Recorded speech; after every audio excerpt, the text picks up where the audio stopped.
Hello everyone, my name is Umang Upadhyay. Welcome to Umang bio classes. आज का हमारा टॉपिक है पोस्ट फर्टिलाइजेशन इवेंट्स। इसके बाद हमारा एक टॉपिक और बचेगा एपोमिक्सिस और पॉलीम्ब्रियन एम्ब्रियोनी। ठीक है, तो उसे हम नेक्स्ट वीडियो में कर लेंगे। ये हमारा सेकंड लास्ट लेक्चर होने वाला है।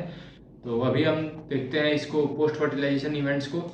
इसका मैंने 2 लेक्चर पहले ही अपलोड कर दिया है। इसके टोटल 4 इवेंट्स होते हैं ना, तो उसमें से मैंने 2 इवेंट्स को पहले ही बोर्ड पे समझा दिया है। एनसीईआरटी की लाइन उसमें नहीं मैंने कवर की थी, तो आओ यहाँ से सारा का सारा एनसीईआरटी हमारा कवर कर लेते हैं और ये जो चैप्टर है वो हमारा कवर हो जाएगा आज और कल के लेक्चर्स में। कल एक छोटा सा लेक्चर मैं अपलोड करूंगा, वो होगा पॉलीएम्ब्रियोनी और एपोमिक्सिस, और एनसीईआरटी में कुछ क्वेश्चंस हैं उसके बेस्ड पे। ठीक है, तो आज का जो हमारा लेक्चर है वो पूरा पोस्ट फर्टिलाइजेशन इवेंट पे बेस्ड है। तो आओ अब देखते हैं, इसको शुरू करते हैं। देखो, structures and events, post fertilization के स्ट्रक्चर्स और इवेंट की बात करते हैं। देखो, इसमें कुछ इवेंट्स होते हैं पोस्ट फर्टिलाइजेशन इवेंट में। ऐसा नहीं है कि ये कोई क्या बोलते हैं प्रोसेस है। इसमें कई सारे प्रोसेस से मिलकर के ये पोस्ट फर्टिलाइजेशन इवेंट सक्सेसफुल होता है। उसमें हमारा पहला है डबल फर्टिलाइजेशन। डबल फर्टिलाइजेशन क्या होता है कि देखो, तुम्हें पता है पॉलन ट्यूब में 2 मेल गैमेट्स आते हैं। एक मेल गैमेट एग अपैरेटस से एग से फ्यूज करता है, दूसरा पोलर न्यूक्लियाई से फ्यूज करता है, तो इसे हम बोलते हैं डबल फर्टिलाइजेशन। उसके बाद हमारा होता है development of events of endosperm and embryo development. यहाँ तक हमारा लेक्चर हो चुका है बोर्ड पे, और इसके आगे से हमें शुरू करना है। वैसे देखो, maturation of ovules into seed, ovary into fruit. तो पहले हो गया डबल फर्टिलाइजेशन, फिर हो गया अपना एंडोस्पर्म और एम्ब्रियो का डेवलपमेंट। उसके बाद ओव्यूल का सीड में, ओवरी का फ्रूट में हमारा डेवलपमेंट होता है। ठीक है, are collectively term as post fertilization event. इन सबको मिला करके हम पोस्ट फर्टिलाइजेशन इवेंट्स बोलते हैं। अब आते हैं हमारा पहला एनसीईआरटी का जो पोस्ट फर्टिलाइजेशन इवेंट का जो इवेंट है वो है एंडोस्पर्म, डेवलपमेंट ऑफ एंडोस्पर्म। तो endosperm development preceded embryo development. देखो, इसके कहने का मतलब है ना कि जो एंडोस्पर्म का डेवलपमेंट होता है वो पहले होता है, उसके बाद एम्ब्रियो का डेवलपमेंट होता है। ऐसा क्यों होता है, यहाँ पे एनसीईआरटी ने हमसे क्वेश्चन पूछा है। ऐसा इसलिए होता है क्योंकि जो डेवलपिंग एम्ब्रियो होता है उसे खाने के लिए कोई तो फूड चाहिए। अगर पहले एम्ब्रियो डेवलप कर जाए, उसके लिए फूड ही ना रहे, तो एम्ब्रियो पहले ही उसकी डेथ हो जाएगी। तो इसकी वजह से एम्ब्रियो को ग्रो करने के लिए पहले उसका फूड, क्योंकि हमें पता है एंडोस्पर्म जो होता है वो अपना फूड के जैसे काम करता है। ठीक है, तो इसके बारे में एनसीईआरटी ने आगे लिखा है। देखो, the primary endosperm cells divide reproductively and form triploid endosperm. The cells of this tissue are filled with reserved food materials and are used for the nutrition of the developing embryo. देखो, ये कह रहा है ना कि जो इसकी sales होती हैं वो रिपीटली डिवाइड होती हैं।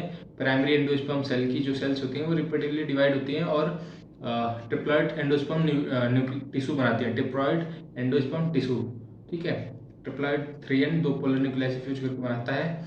तो इस टिश्यू की जितनी भी सेल्स होती हैं वो रिजर्व फूड मटेरियल्स को कैरी करती हैं। इसका मतलब फूड कैरी करती हैं, जो कि डेवलपिंग एम्ब्रियो के ग्रो होने में हेल्प करता है। ठीक है, it is the most common type of endosperm development. The PEN undergo successive nuclear division to give rise to free nuclear. देखो, जो एंडोस्पर्म का डेवलपमेंट होता है वो 3 तरीके से होता है, फ्री न्यूक्लियर, सेलुलर और हेलोबियल। फ्री न्यूक्लियर में क्या होता है कि मल्टीपल न्यूक्लियर डिवीजन होते हैं विदाउट सेल मेम्ब्रेन के डिवीजन के। जैसे थाउजेंड्स ऑफ न्यूक्लियाई डिवाइड कर लेगा एक सेल के अंदर ही, तो वहाँ पे न्यूक्लियाई का जो वो होगा कंटेंट वो ज़्यादा हो जाएगा। बट सेल वॉल अंदर अंदर बन जाएगा हर न्यूक्लियाई के बाहर। बट सेल का जो मेन प्लाज्मा मेम्ब्रेन होगा ना, वो डिवाइड करके 2 सेल में नहीं डिवाइड होगा। सेलुलर में अपना अब देखते हैं इसके आगे। The stage of endosperm development is called free nuclear endosperm. Subsequently, cell wall formation occur and endosperm become cellular.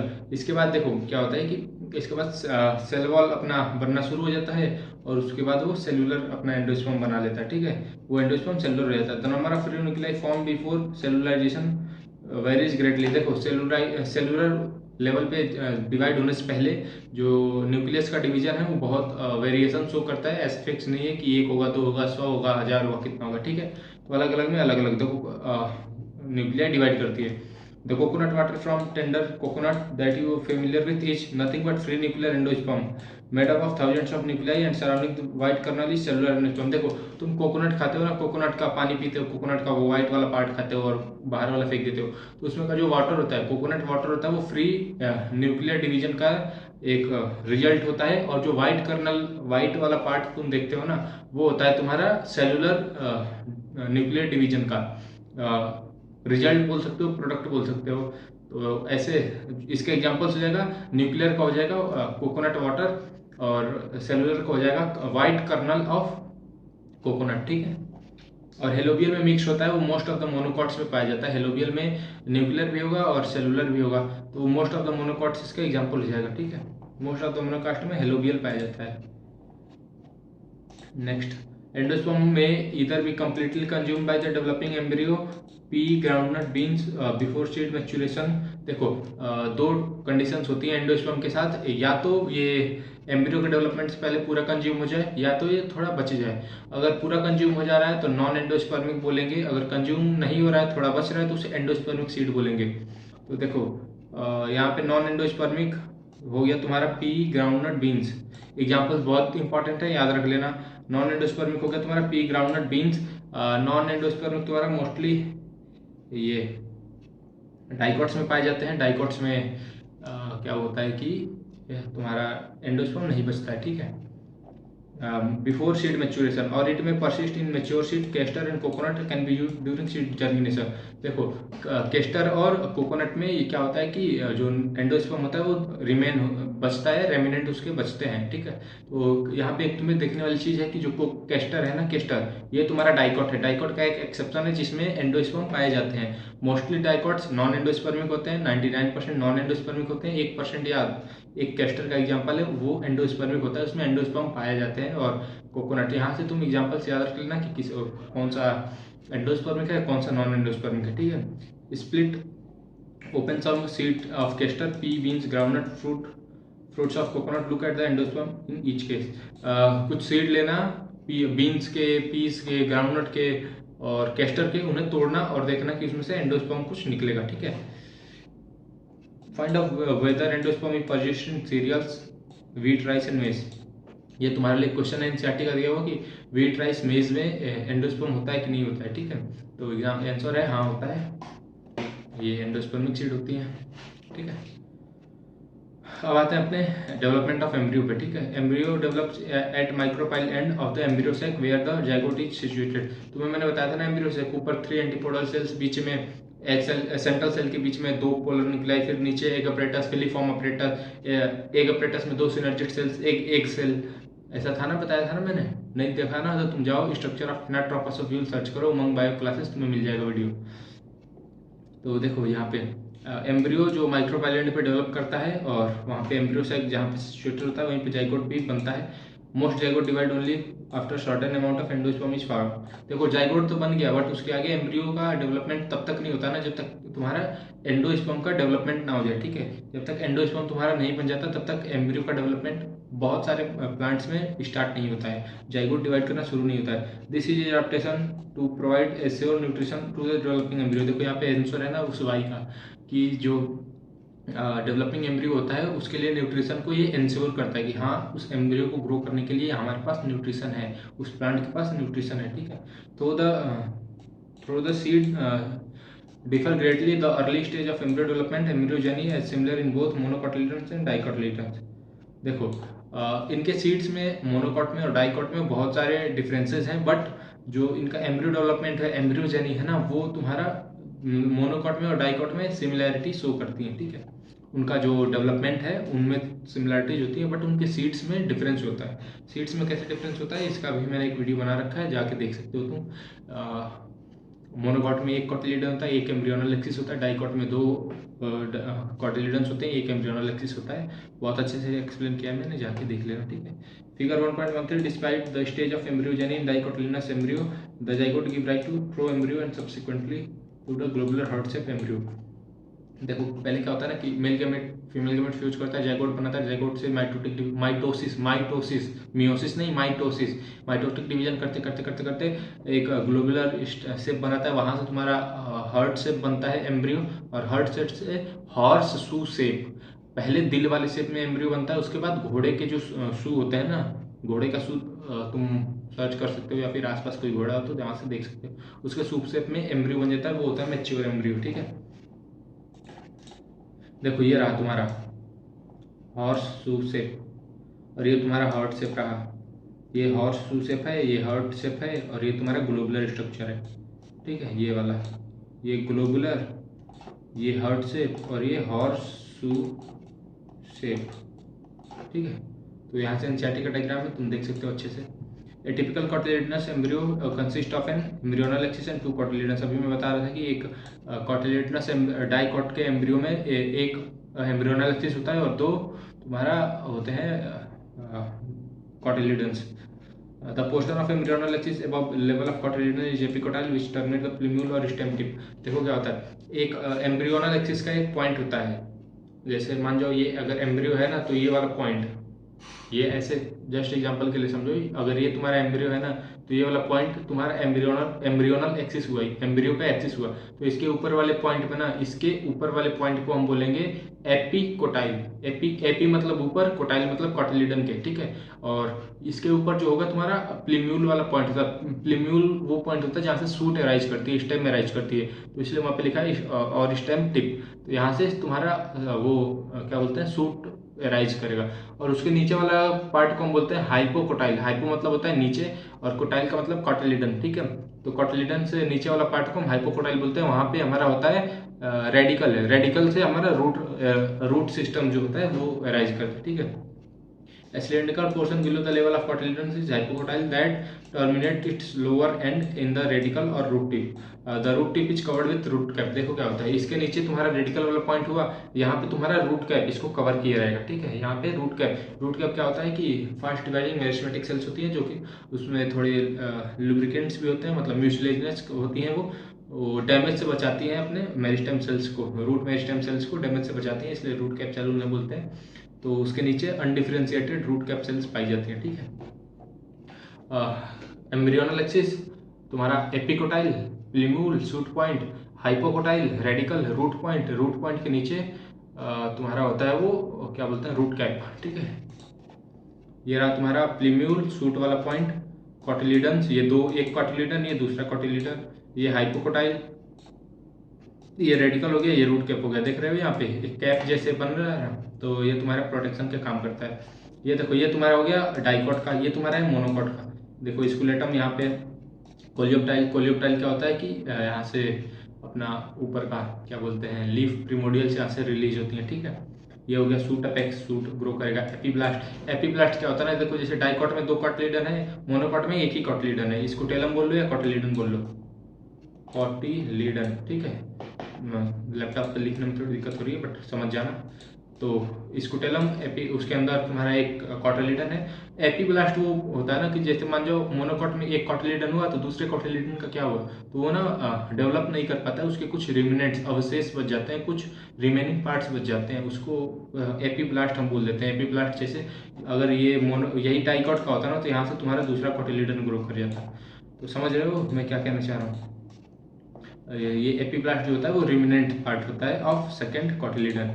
यहाँ से रेडिकल, फिर से तुम्हारा अगेन रूट वाला point, root cap, coleorhiza, root का रूट अपेक्स के पास होता है कोलियोराइजा, और ये कोलियोप्टाइल। ठीक है, embryos of monocotyledons possess only one cotyledon. अच्छा, तुम्हें ये जो जितने भी मैंने अभी तक डायग्राम लिया ना, ये अच्छे से मैंने डिस्कस कर दिया है, अलग अलग लेक्चर बना के तुम देख लेना, उसे देख लेना, कंसेप्ट तुम्हारा और क्लियर हो जाएगा। लैपटॉप पे थ्योरी में बता रहा हूँ, थ्योरी भी एक्सप्लेन कर रहा हूँ, बट थोड़ा अच्छे से मतलब डेप्थ में जाकर के एक एक पॉइंट पकड़ पकड़ के मैंने बोर्ड पे समझाया, तो जाकर के वो भी वीडियो देख लेना, मैं बोल रहा हूँ देख लेना please. Embryo of monocotyledons possess only one cotyledon. Monocot के एम्ब्रियो में सिर्फ एक कॉटिलिडन होता है, जबकि डाइकॉट के एम्ब्रियो में दो कॉटिलिडन्स होते हैं। ठीक है, एम्ब्रियोनल एक्सिस दोनों में एक एक होता है। इन ग्रास फैमिली यानी मोनोकॉट में the cotyledon is called scutellum and it is situated toward one side lateral on embryonal axis. Ventral, dorsal और लेटरल। वेंट्रल सामने, डोर्सल पीछे, और ये हमारा जो साइड वाला पार्ट है ना उसे लेटरल बोलते हैं। तो देखो ग्रास फैमिली, ग्रास मोनोकॉट्स को हम बोलते हैं, मोनोकॉट्स के एक एग्जांपल्स हैं ग्रास फैमिली। तो ग्रास फैमिली में क्या होता है कि जो कॉटिलिडन होता है उसे हम स्कुटेलम बोलते हैं, और ये लेटरल साइड पे होता है, लेटरल यानी ये। ठीक है, of embryonal axis at its lower end the embryonal axis has radicle root cap enclose in undifferentiated called coleorhiza. जो कोलियोराइजा होती है वो अनडिफरेंशिएटेड सेल होती है on the root part, radicle के नीचे। ठीक है, the portion of embryonal axis above the level of attachment scutellum is epicotyl. जहाँ पे तुम्हारा एम्ब्रियोनल एक्सिस के ऊपर जहाँ पे एपी वो स्कूटेलम वाला पार्ट है ना, यहाँ पे देखो तुम, उसे हम बोलते हैं एपिकोटाइल। ये वाला जो पार्ट है ना, ये इसे हम बोलते हैं एपिकोटाइल, ठीक है।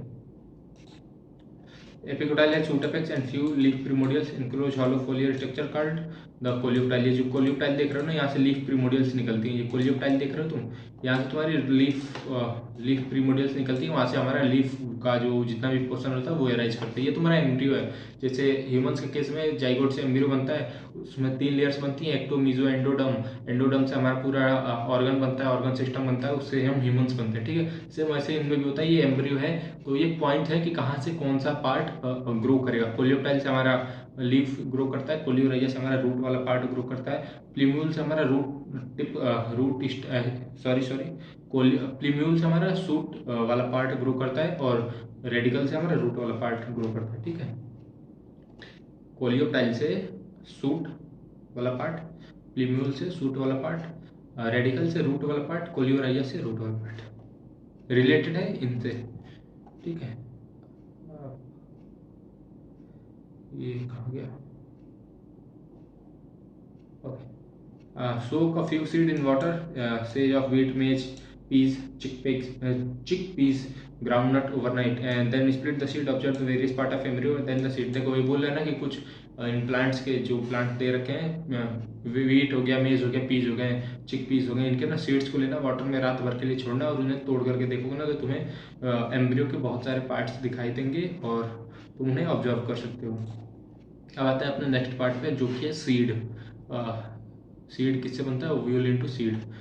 Development of ovule into seed. Ovary से फ्रूट बनता है, ठीक है।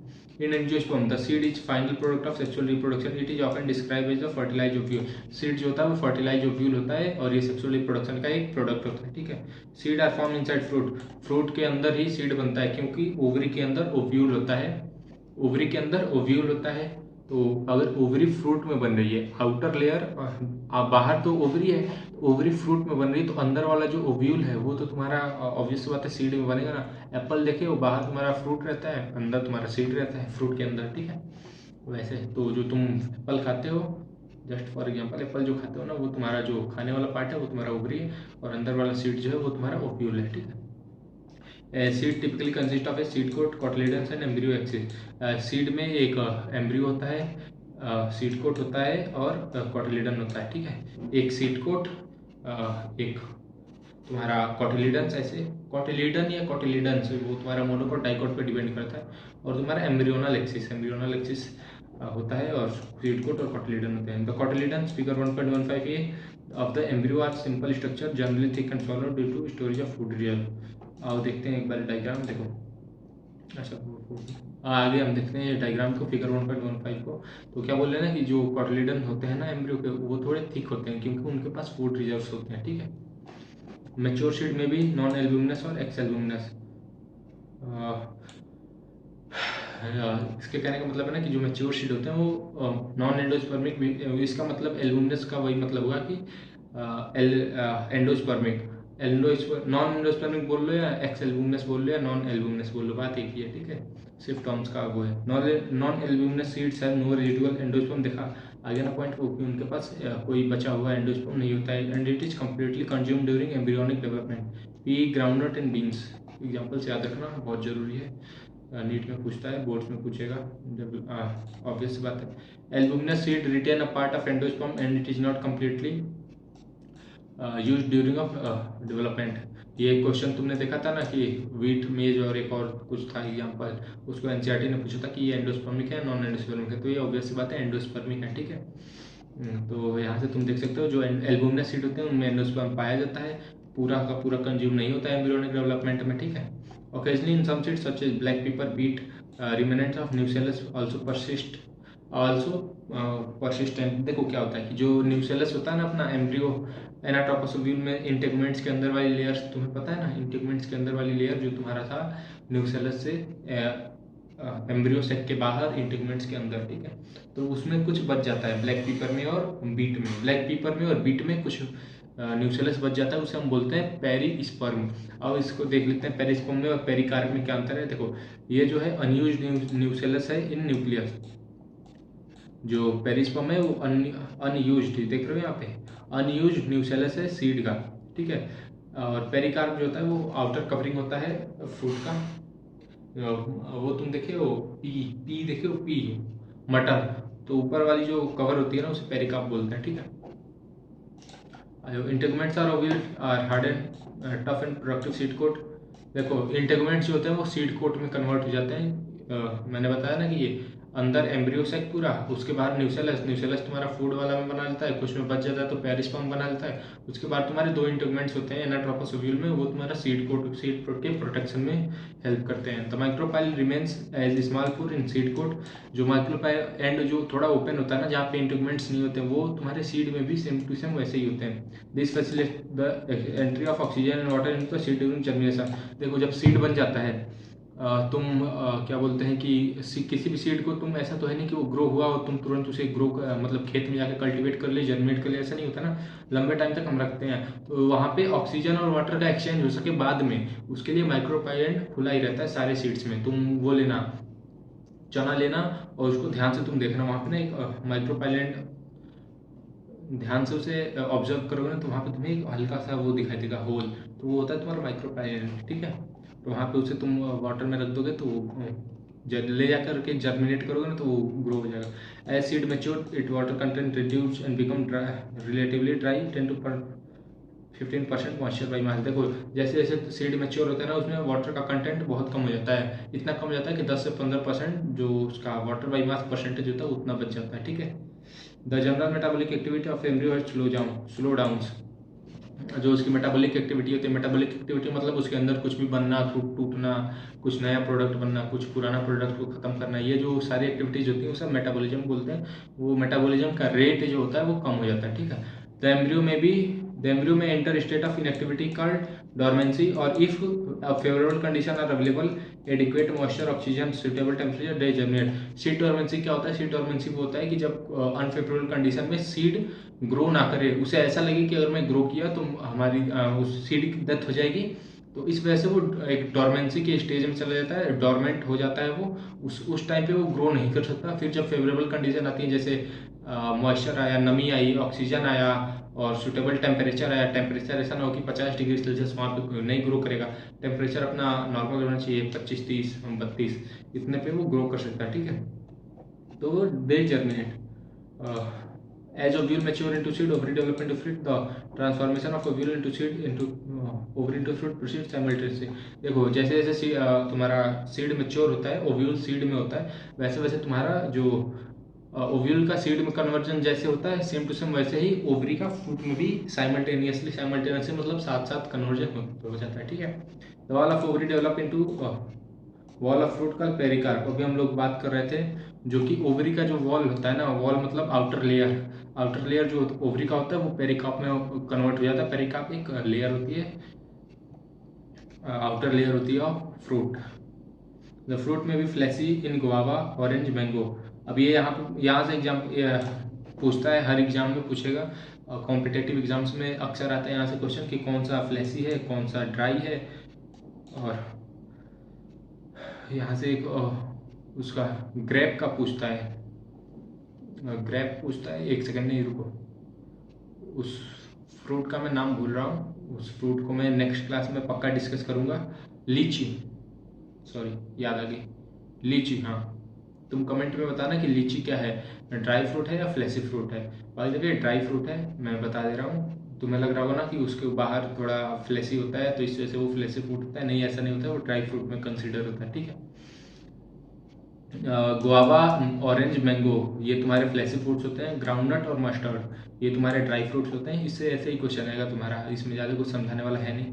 Many fruits have evolve mechanism of dispersal of seed. यहाँ पे देखो बहुत सारे स्पीसीज ऐसे होते हैं ना कि उनका सीड कैसे फैले, कहाँ से डिस्पर्स हो, उन्होंने वैसा वैसा मैकेनिज्म अडॉप्ट कर रखा है। तुम्हें जान के हैरानी होगी कि मैंगो जो तुम खाते हो ना, आम, वो तुम उसका फ़ायदा नहीं उठाते, वो तुम्हारी हेल्प लेता है। क्योंकि अगर एक पास समझो इस बात को, अगर मैंगो ट्री के सारे मैंगो अगर वहीं पे गिर जाए तो उनके बीच में कंपटीशन बढ़ जाएगा। इस वजह से वो अट्रैक्ट करते हैं बर्ड्स को, ह्यूमंस को, और जो जितने भी मैंगोज को खाते हैं वैसे एनिमल्स को अट्रैक्ट करते हैं ताकि वो खाएं और उसके जो गुठली होता है ना, गुठली उसे दूर ले आकर फेंके ताकि उनकी स्पीसीज और इवॉल्व करती रहे, बढ़ती रहे। ठीक है। Recall the classification of fruits and dispersal mechanism that have you have studied in earlier classes। ये तुमसे बोल रहे हैं कि क्लास 11th में तुमने पढ़ा होगा डिस्पर्सल मैकेनिज्म और फ्रूट क्लासिफिकेशन ऑफ फ्रूट्स हम कैसे करते हैं। तो उसको तुम ऑब्वियस बात है, अगर तुम नीट की प्रिपरेशन कर रहे हो तो एक बार रिवाइज कर लेना, बोर्ड्स की कर रहे हो तो कोई बात ना, छोड़ सकते हो इस वाली लाइन को, इस वाली लाइन को। ठीक है। ये रहा तुम्हारा, देखो कॉटिलीडन रहा, ये तुम्हारा माइक्रोपाइल एंड हुआ। माइक्रोपाइल एंड हमेशा ओपन होता है, चाहे वो सीड हो या फिर एम्ब्रियो हो, एग हो। ये देखो कॉटिलीडन्स, एंडोस्पर्म, अंदर तुम्हारा सीड कोट तुम्हारा इंटेगुमेंट से बनता है। Shoot apical meristem, root tip, hypocotyl in the sense cotyledon के नीचे। ठीक है। ये देखो तुम्हारा seed coat, shoot apical meristem, hypocotyl, root axis, root tip, endosperm और ये स्कुटेलम। ये वाला डायग्राम इंपॉर्टेंट है एनसीईआरटी का पूरे डायग्राम से, बट इससे क्वेश्चन, इसकी लेवलिंग याद कर लेना, लेवलिंग से इसके क्वेश्चन आते हैं। ये जो scutellum, perisperm, pericarp, endosperm, coleoptile, plumule, radicle, coleorhiza लिखा ना, इसको इरेज करके पूछ सकता है कि यहाँ पे जैसे मान लो यहाँ पे ए डाल दिया, ये पूछेगा ए यहाँ पे, बी यहाँ पे, सी यहाँ पे। अब ये नाम नहीं देगा और एग्जाम में ये डायग्राम देकर के पूछ सकता है कि जो लेवल मैंने किया है उसका तुम नाम लिखो कि ये कौन सा यहाँ पे एम्ब्रियो है, कौन सा प्लूम्यूल है, कौन सा रेडिकल है। तो ऐसे पूछ सकता है। ठीक है। Is there any relationship between number of ovules in ovary and number of seeds present in a fruit? इनका ये पूछना है कि जो ओव्यूल्स होते हैं उनका और सीड, ओव्यूल्स का और सीड का कोई अपना आपस में रिलेशन है। तो है, हाँ, yes. A seed is fertilize ovule that has matured. Seed जो होता है वो फर्टिलाइज ओव्यूल होता है जो कि मैच्योर हो चुका है अब। So if fertilization success is perfect, the relationship between the number of seed and ovules is 1:1। देखो अगर फर्टिलाइजेशन हो जाता है, तुम्हें इतना पता है कि जितने ओव्यूल्स होंगे वो आगे चल के डेवलप हो जाता है सीड्स में। तो अगर तुम्हारा फर्टिलाइजेशन हो जाता है तो जो भी अगर 10 ओव्यूल्स हैं तो 10 ओव्यूल्स 10 सीड में कन्वर्ट हो जाएंगे। तो वहाँ से 1:1 का रेशियो आ जाएगा। ये एनसीईआरटी में नहीं है, मैंने अपने ओर से लिखा है। ये क्वेश्चन एनसीईआरटी का है बट ये आंसर एनसीईआरटी का नहीं है। तो often some ovules remain unfertilized, do not develop into seed. In this case, the fruit will have fewer and also generally will be smaller and asymmetrical because unfertilized ovules do not produce the hormonal signal for the fruit tissue to keep growing. For example, in apples there is correlation between fruit size and number of seed. देखो इनका ये कहना कि अगर fertilisation नहीं होता है तब 1:1 वाले रेशियो में अंतर आ सकता है। तुम एप्पल का एग्जाम्पल ले लो, वहाँ पे जो तुम्हारा फ्रूट के साइज में और नंबर ऑफ सीड्स में कोरिलेशन पाया जाता है। और अगर तुम्हारा फर्टिलाइजेशन नहीं होता है तो यहाँ से हार्मोन्स कुछ सिग्नल नहीं भेज पाएगा और बहुत सारी एसिमेट्रिकल मतलब इक्वल नहीं होंगे, 1:1 का रेशियो बिगड़ सकता है। ठीक है। In most of the plants, by the time fruit develops from the ovary, the other flower part degenerates and fall off। जो हमने 4 फ्लोरल पार्ट को डिस्कस किया था, एंडोसोम, गाइनोसोम, कैलिक्स, कोरोला, वो तुम्हारे डिजेनरेट कर जाते हैं बहुत सारे प्लांट्स में जैसे जैसे फ्रूट डेवलप करता है। ओवरी से फ्रूट जैसे जैसे बनता है बाकी के फ्लोरल पार्ट तुम्हारे डिजेनरेट कर जाते हैं। However in some few species such as apple, strawberry, cashew, the thalamus also contribute to fruit formation. Apple हो गया, स्ट्रॉबेरी हो गया, कैस्यू हो गया, इन सब फ्रूट्स में ना जो थैलेमस वाला पार्ट होता था, ऐसे थैलेमस इसके ऊपर ओवरी, एंथर और तुम्हारा सेपल, कैलिक्स था ना। तो इन सब एप्पल, स्ट्रॉबेरी और कैस्यू में ना तुम्हारा जो थैलेमस वाला पार्ट होता है वो भी कंट्रीब्यूट करता है to make fruit. Such fruit are called false fruit. देखो इन फ्रूट्स को हम फॉल्स फ्रूट बोलते हैं।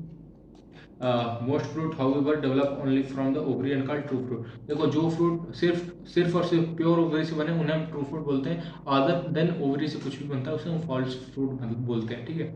Although in most of the species fruits are result of fertilization, although in most of species fruit are result of fertilization, there are few species in which fruit develop without fertilization. देखो कुछ most of the species में fertilization होता है और तुम्हारा ovary में ovary fruit में convert हो जाती है, ओव्यूल सीड में कन्वर्ट हो जाता है। लेकिन कुछ प्लांट्स ऐसे होता है ना जिसमें बिना फर्टिलाइजेशन के, बिना ओवरी के ही तुम्हारा फ्रूट बन जाता है। इन फ्रूट को हम पार्थेनोकार्पिक फ्रूट बोलते हैं। ये याद करने वाला है कि पार्थेनोकार्पिक फ्रूट क्या होते हैं। तो ऐसे फ्रूट्स जो बिना फर्टिलाइजेशन के बने हों उन्हें हम बोलते हैं कि पार्थेनोकार्पिक प्लांट्स होते हैं। बनाना एक ऐसा एग्जाम्पल है बनाना में तुम देखोगे कि सीड नहीं होता है, सीड बीज नहीं होते हैं बनाना में, ठीक है। Parthenocarpy can be induced through application of growth hormone such as fruit और सीडलेस। पार्थेनोकार्पी को हम ग्रोथ हार्मोन्स देकर के प्रमोट कर सकते हैं, स्टिमुलेट कर सकते हैं। और ऐसे सीड्स में ऐसे फ्रूट सीडलेस होते हैं, जैसे बनाना में मैंने बताया ना कि सीड नहीं होता है, ठीक है। देखो ये देखो तुम, स्ट्रॉबेरी हो गया, एप्पल हो गया, ये तुम्हारा स्ट्रॉबेरी हो गया, ये एप्पल हो गया, ये फॉल्स फ्रूट। और ये तुम्हारा देखो स्ट्रॉबेरी एप्पल, ये तुम्हारा जो है ना, इसमें थैलेमस से बनता है और इनको हम फॉल्स फ्रूट बोलते हैं। स्ट्रॉबेरी में भी थैलेमस से, ये देखो यहाँ पे थैलेमस वाला पार्ट दिख रहा है तुम्हें। और यहाँ पे ये जो तुम्हें जान क्या हैरानी होगी, जो तुम सेव खाते हो ना, उसे हम वो एक्चुअल में वो थैलेमस होता है, उसके सीड्स अंदर होते हैं, ठीक है। तो वो थैलेमस तुम खाते हो, एप्पल के ओवरी नहीं खाते, थैलेमस खाते हो। स्ट्रॉबेरी में भी सेम है, स्ट्रॉबेरी में जो तुम्हारा थैलेमस वाला पार्ट है वो अंदर होता है, ठीक है। तो इन्हें हम फॉल्स फ्रूट बोलते हैं। ट्रू फ्रूट हम किसे बोलते हैं, जो ओवरी से बनते हैं, ठीक है। देखो पार्थेनोकार्पी और पार्थेनोजेनेसिस में एक डिफरेंस होता है कि पार्थेनोकार्पी हम उसे बोलते हैं, देखो पार्थेनोकार्पी एक फ्रूट होता है और पार्थेनोजेनेसिस एक प्रोसेस होता है, उस प्रोसेस का रिजल्ट होता है पार्थेनोकार्पिक फ्रूट्स, ठीक है। तो इसमें तुम पढ़ना चाहो तो पढ़ सकते हो, मैंने बस थोड़ा सा एक डिफरेंस बता दिया और मैं ही एक्सप्लेन कर देता हूँ। तो development of fruit without prior fertilization, seedless fruits are produce. Parthenocarpic मैं बताया ना, पार्थेनोकार्पिक एक फ्रूट होता है, मतलब कोई एक उसका रिजल्ट होगा, और पार्थेनोजेनेसिस एक प्रोसेस होता है, ठीक है। तो पार्थेनोकार्पिक होता है जिसमें फर्टिलाइजेशन ना हो, इसके सीड्स में, इसके फ्रूट्स में सीड नहीं होंगे, offspring are not produce, इसमें कोई नेक्स्ट जनरेशन नहीं होगा। अकर्स ओनली इन प्लांट्स, ये सिर्फ प्लांट्स में ही होगा। एग्जाम्पल बनाना, वाटरमेलन, पाइनएप्पल, इसके एग्जाम्पल्स है बनाना, वाटरमेलन, पाइनएप्पल। इन तीनों में पार्थेनोकार्पी देखने मिलता है। पार्थेनोजेनेसिस क्या होता है, development of new organism without fertilization of ovum. Parthenogenesis मैंने बताया ना कि एक इवेंट होता है, उसमें ना बिना फर्टिलाइजेशन ऑफ ओवम के डायरेक्ट ओवरी से बन जाता है वो, ठीक है। और ओवरी इन द सेंस उसके एग से। Organism produce are a female clone and can not reproduce sexually. देखो जैसे एग्जांपल ले लो हनी बी का, हनी बी तुम्हें पता है ना, पार्थेनोजेनेसिस से एक मेल ड्रोन बनता है, haploid offspring are produce है, और इसमें ऑफ स्प्रिंग बनते हैं पार्थेनोजेनेसिस में। Occurs in invertebrate animal and lower plants, example insect, lizard और इंसेक्ट, लोअर इंसेक्ट्स में ये हमें पार्थेनोजेनेसिस देखने मिलता है। हनी बी इसका एक बहुत बेस्ट एग्जांपल है। Seed offer several advantage to angiosperm, जो सीड होता है वो एंजियोस्पर्म यानी मोनोकॉट और डाइकॉट को बहुत एडवांटेज देता है।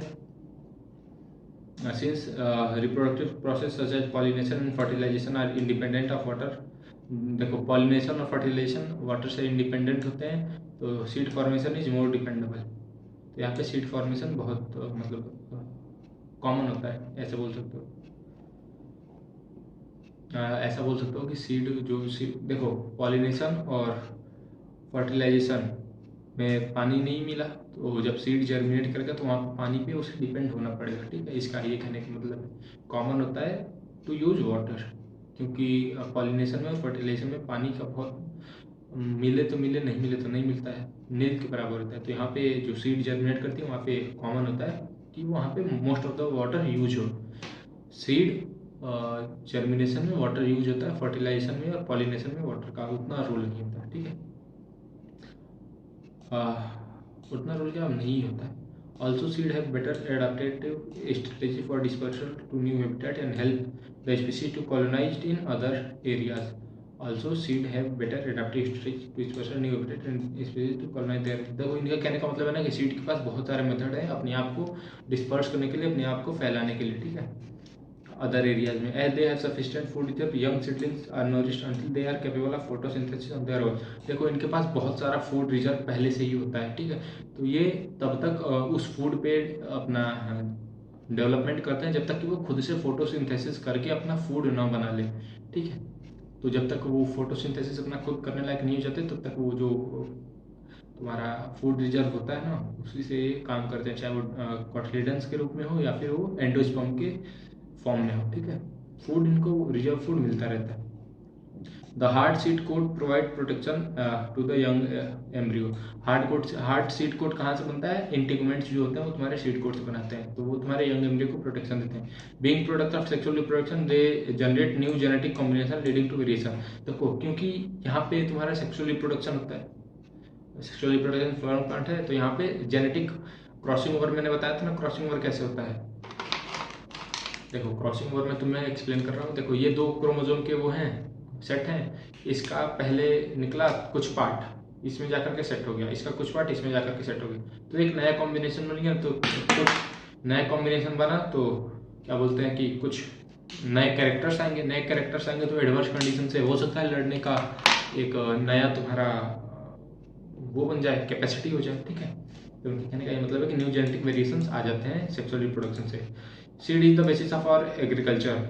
ऑब्वियस बात है, हम चाहे वीट ले ले, राइस ले ले, सबका सीड ही हम डिस्पर्स करते हैं। तो हमारा एग्रीकल्चर वाला पार्ट भी, एग्रीकल्चर वाला जो हमारा हिस्सा है वो हमारी लाइफ का एक बहुत ही मेन इम्पॉर्टेंट पार्ट है। तो वो सारा का सारा सीड पे बेस है। Dehydration and dormancy of mature seed are crucial for storage of seed, which can be used as food throughout the year and also to raise crop to next season। देखो उनके कहने का मतलब है ना कि डिहाइड्रेशन मतलब पानी का लॉस होना, जो 10 to 15% वाटर बाई मास था ना, उसका पानी का कम होना सीड से। फ्रूट में देखो हाई वाटर होता है, सीड में उसके कंपैरिजन में 10 to 15% he water by mass बच जाता है। और डोरमेंसी मतलब इनएक्टिव स्टेज, इसके ये फायदे हैं ना कि हमें खाने को मिल जाता है। जैसे अगर मान जाओ तुम्हारा राइस हुआ तो अगर वो सीड बना और उसमें डोरमेंट स्टेज ना आए या फिर डिहाइड्रेशन ना हो, तो क्या होगा कि वो अगेन कुछ ही टाइम पीरियड में वो अगेन रिप्रोड्यूस कर लेगा, ठीक है। तो हमें खाने को कुछ नहीं मिलेगा। और डोरमेंट स्टेज में जाएगा और डिहाइड्रेशन करेगा तो उसे हम एज ए फूड यूज कर सकते हैं, ठीक है, वही ये बोल रहे हैं। और नेक्स्ट सीजन में हम उसे यूज भी कर सकते हैं, कल्टीवेट भी कर सकते हैं। Can you imagine agriculture in the absence of seed or in the presence of seed which germinate straight away after soon formation and cannot be stored। हमारा एग्रीकल्चर ही खत्म हो जाएगा अगर हम उसे स्टोर नहीं कर पाए, उसे नेक्स्ट सीजन के लिए नहीं बचा पाए, डिहाइड्रेशन और उसमें डोरमेंट स्टेज नहीं आया, तो वो हमारे किसी काम का नहीं है। हम बिना फूड के रह जाएंगे, फिर कोई दूसरा ऑप्शन यूज करना पड़ेगा हमें एज ए फूड। अभी मैं एक वीडियो देख रहा था, उसमें बता रहा था कि 1 ग्राम स्पाइरुलिना एक एल्गी होती है जो वाटर के पास, जो तुम कभी कभी स्लिप खा के गिर जाते हो ना, पानी में जाते हो, तो वो एल्गी तुम जानते हो ना। तो उसको बता रहा था कि जितना तुम 50 litres of milk and I think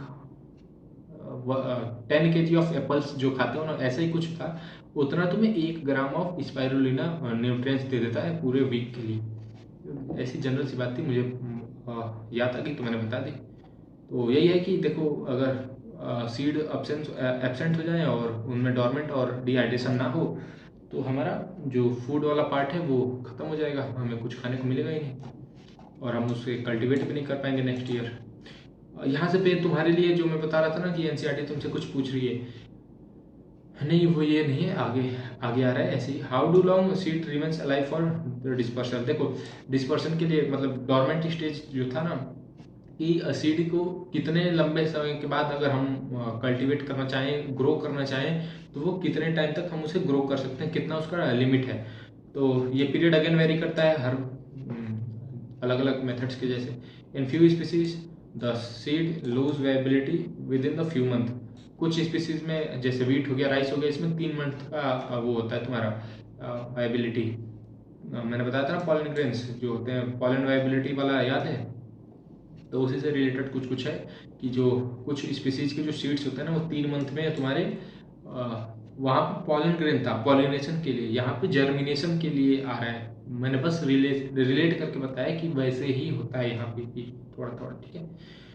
तो in few species the seed lose viability within a few month. कुछ स्पीसीज में कुछ मंथ के बाद ही खत्म हो जाता है। And seed of large species lives for several years, but most of the species में कुछ साल तक हम उसकी यूज कर सकते हैं। Some seeds can remain alive for thousands of years. हाँ होता है। एक lupinus arctic tundra lupinus arcticus, इसका 10,000 ऑफ ईयर तक होता है। और फोइनिक्स का एक था, उसका तुम्हारा 2000 ईयर ऑफ के बाद 2000 साल के बाद उसका सीड मिला था और वो जर्मिनेट कर रहा था, ठीक है। There are several records of very old yet viable, बहुत पुराने होते हैं बट अभी भी वायबल होते हैं, मतलब जर्मिनेशन के लिए वो अभी भी एक्टिव होते हैं, ठीक है।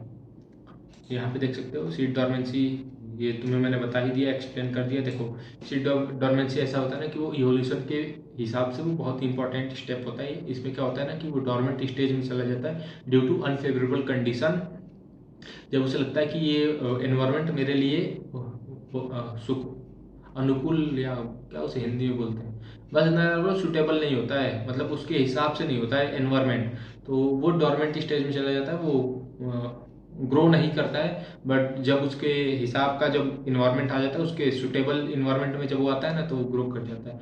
इससे क्या होता है कि एक समझ सकते हो कि वो एडाप्टेशन इसने अडॉप्ट किया हुआ है, ठीक है।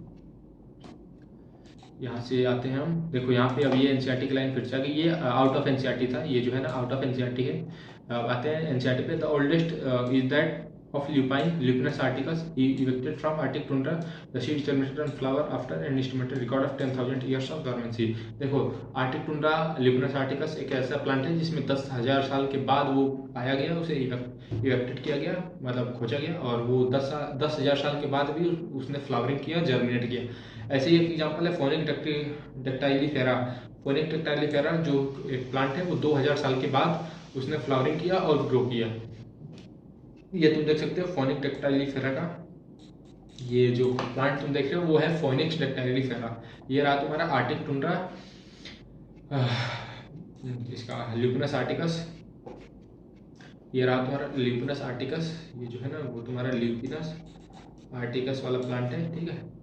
After completing a brief account of sexual reproduction of flowering plants, it would be worth attempting comprehend the enormous reproductive capacity of some flower by asking the following questions. देखो अब तुमसे NCERT कुछ question पूछ रही है, ये 10 question हैं, ये तुम अपने एंड पे सर्च करो, यकीन मानो तुम्हें बहुत मजा आएगा। और खुद से जब तुम सर्च करोगे ना, तो क्या बोलते हैं, तुम्हारे जो याद करने वाला कैपेसिटी वो बहुत ज़्यादा हो जाएगा, जब तक तुम इंटरेक्ट नहीं करोगे। जो मैं क्वेश्चन देता हूँ जब तक तुम उसे अपने एंड पे नहीं कर रहे हो, तब तक उतना ज़्यादा लेक्चर देखने को उतना मतलब नहीं है, क्योंकि लेक्चर देख के बोर हो सकते हो तुम, लंबे लंबे लेक्चर हो रहे हैं। देखो 42 मिनट्स का हो गया ये, तो ऑब्वियस बात है तुम जब तक इंटरेक्टिव नहीं बनोगे तब तक कहीं पे भी पढ़ लो, तुम कहीं पे भी बड़े बड़े कोचिंग्स में पढ़ लो, तब तक तुम्हें वो लेक्चर समझ नहीं आएगा जब तक तुम खुद से भी उसे फील नहीं करोगे, ठीक है। तो ये एनसीईआरटी, इसे ऐसा नहीं है क्वेश्चन में छोड़ रहा हूँ, इन क्वेश्चन को मैं डिस्कस करूँगा एमपी मिक्सिस और एपोमिक्सिस और पॉलीएम्ब्रियोनी के साथ। देखो दो टर्म होता है, एम्फीमिक्सिस और एपोमिक्सिस, वो भी मैं अगली क्लास में डिस्कस करूंगा, और सारे क्वेश्चंस भी अगली क्लास में डिस्कस करूंगा, ठीक है। तो ये तुम्हारे कुछ क्वेश्चन थे, 10 क्वेश्चन हैं, आई थिंक 9-10, तो ये तुम कर लेना, ठीक है। ये तुम्हारा ओरोब्रैकी और स्ट्रिगाए, ये जो देख रहे हो यहाँ पे सिमिलर केस। देखो also can you think some plants in fruits large number of seeds, और orchid in such category each fruit contain. देखो ऑर्किड का ऐसा फ्रूट होता है ना जिसमें थाउजेंड्स ऑफ सीड्स होते हैं, ऑर्किड प्लांट में थाउजेंड्स ऑफ सीड पाए जाते हैं। Similar in case fruit of some parasitic species such as Orobanche and Striga. तो ये 2 लाइन थी समझाने वाली, और बाकी के तुम्हारे क्वेश्चन है तो इसे तुम कर लेना, ठीक है। देखो ये तुम्हारा ओरोबैंकी और स्ट्रिगा वाले प्लांट्स हो, ठीक है। और नेक्स्ट क्लास में हमारे पास इतना ही बच रहा है और 10 क्वेश्चंस, तो इसको हम नेक्स्ट क्लास में डिस्कस करेंगे। देखो यहाँ से तुम्हारा 5 क्वेश्चन यहाँ पे, टोटल 5 यहाँ पे, एंड 6, 7, 8, 9 एंड 10, हाँ 10 क्वेश्चन हैं। और ये जो तुम्हारे 1.5 वाला टॉपिक है, इसके बाद हमारा पूरा खत्म होगा। यहाँ से देखो तुम्हारा समरी स्टार्ट हो रहा है, यहाँ से ना तुम्हारी समरी स्टार्ट हुई। तो मिलते हैं नेक्स्ट क्लास में, आज के लिए इतना ही था। Take care, see you.